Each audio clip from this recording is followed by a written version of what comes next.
kaj so naši predlogi, kaj so naše pobude in seveda potem v fazi delanja proračuna poskušala te zadeve upoštevati. Kot smo lahko izvedeli z medijev, je proračun relativno končana zadeva, zaprt proračun, koalicija se je že strinjala z njim, torej bo v parlamentu prišlo samo še do glasovanja, opozicija pa nekega realnega vpliva na ta proračun ne bo imela. Zdaj, če me vprašate, ali bomo na ta sestanek šli, seveda Nova Slovenija je pa stranka, ki se je navabila odzove z gospodom Horvatom, bo na ta sestanek predsednici vlade seveda šla. Se pa zavedava, da je to klasičen PR sestanek, od katerega ne moramo kaj veliko pričakovati in bo lahko na tem sestanku bolj ali manj zgolj izrazila svoje mnenje, kakšnih konkretnih učinkov pa ne bo. Jaz bi vendar predsednico vlade opozoril, da gre v zadnjem času za relativno nenavadno sestankovanje z opozicijo. Ponovno bi spomnil na tisti sestanek iz maja 2013, ko je preden smo poslali program stabilnosti na Evropsko komisijo, kjer je prav tako predsednica vlade opoziciji predstavila, kaj bo vlada poslala v Evropo. Takrat so trdili, zagotovo bo to protikrizni davek, do dviga DDV-ja ne bo prišlo, ampak so se stvari čez 3 dni obrnile. Torej, rekel bi, da v Novi Sloveniji predsednico vlade prosimo, da če že dela sestanke z opozicijo, potem naj bodo ti sestanki operativni in naj bodo sklicani v fazi, ko ima opozicija na sam proces delanja proračuna oziroma same zakonodaje tudi kakšen vpliv.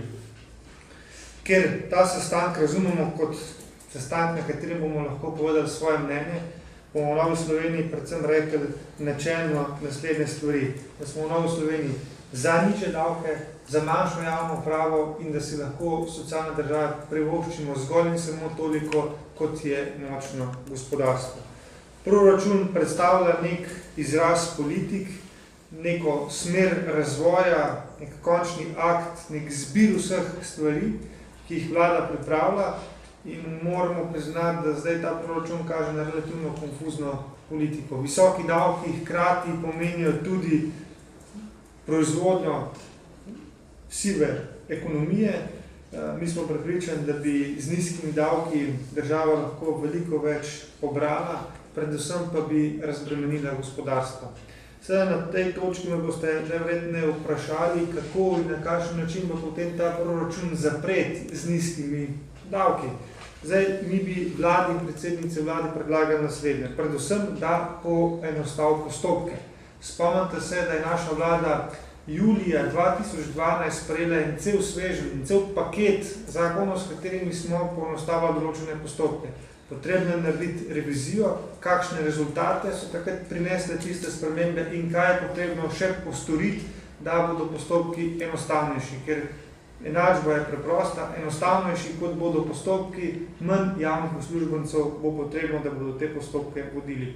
Naslednja stvar, priporočamo predsednici vlade tudi pregledno sanacijo bank preko slabe banke. To, s čimer je vlada začela, ni najbolj pregledno in tudi ni najcenejše za državo in davkoplačevalce. Predsednici vlade bi tudi predlagali nujno reformo zdravstvenega sistema. Številni, tudi zdravniki, kričijo in vpijo nebo, da je v tem sistemu ogromno korupcije, ogromno neracionalnega trošenja in tukaj je še priložnost, da določene stvari izboljšamo in naredimo racionalnejše. Potem naslednja stvar, ki priporočamo, je tudi boljše črpanje evropskih sredstev. Vi veste, da se letos zakončuje finančna perspektiva 2013 in da je vlada na papirju sklepi že razdelila denar, za katerega niti ne ve, ali bo porabljen. Bom dal konkretni primer, nekaterim občinam je dala sklep, da bodo denar dobile, te občine pa niti nimajo gradbenih dovoljenj, da bodo te projekte izpeljali. In to je danes političen problem, ker se vlada tega denarja ne upa tem neodgovornim občinam vzeti in ga prerazporediti na tiste občine, ki pa projekte in gradbena dovoljenja imajo. Zato je treba seveda političen pogum, ki ga pa jaz pri tej vladi ne vidim. Naprej vladi predlagamo tudi, če rečem privatizacija, se sliši zelo nevšečno, zato bom rekel umik države iz gospodarstva in pa predvsem boljše upravljanje državnega premoženja.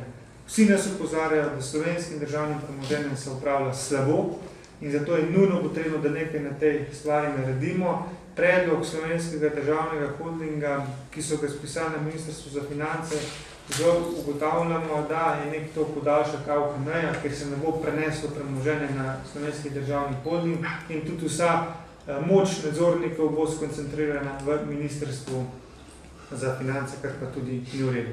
Torej, da zaključim, za resne spremembe in pa za izplavanje iz krize potrebujemo res drastične spremembe sedanjih politik in pa tudi praks, ki so se v 20 letih v Sloveniji nabrali. Če tega ne bomo storili, potem je vse ostalo umiranje na dolgi rok.